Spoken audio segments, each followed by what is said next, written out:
Now you all know why I am here. I am here to throw my hat into the ring for the role of Prime Minister. I am doing this for 3 reasons. The first is that my children will not look me in the eye anymore. You will have to look me in the eye when it's the law, Polly Agatha. The second reason is that my sex drive has been pretty low lately, and I think that a new power dynamic between my husband and I will really shake things up. It'll open up new role-playing opportunities. He can't defy my 3-line whip, etc, etc. The third reason is that it's really the only option if you want to be top of your game when you have chosen to go into politics. If I had gone into competitive Lego construction, for example, I'd be looking at building a blue, red and yellow replica of the Hogwarts castle and grounds. So I'm sure you understand being Prime Minister is my Lego Hogwarts. If you support my bid for leadership, I pledge to send you an autographed photograph of myself as an old-timey cowboy, and to put your name in the credits of an episode of the Prime Minister's Questions. I pledge to cut welfare spending in half. Of course, it's already been cut in half, so I will be cutting the half in half and cutting it into quarters. Imagine it like little finger sandwiches, except that each finger sandwich represents a poor person who will die. Nothing is more important to me than being out amongst the people, being at one with the everyman, which is why I pledge to visit the co-op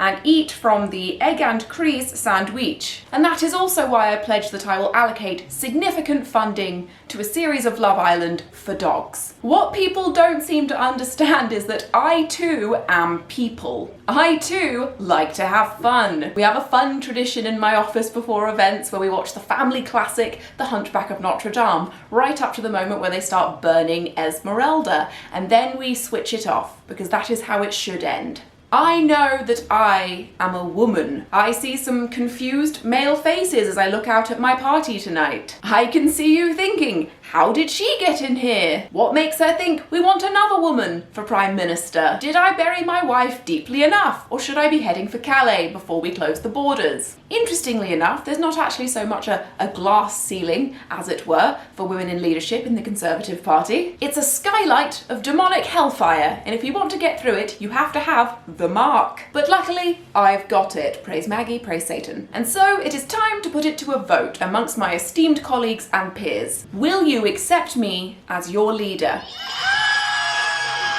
And the E's have it! I look forward to grabbing this country by the horns, leading it into the slaughterhouse, and finding out what waits for us on the other side. Thank you. I think it went rather well, actually.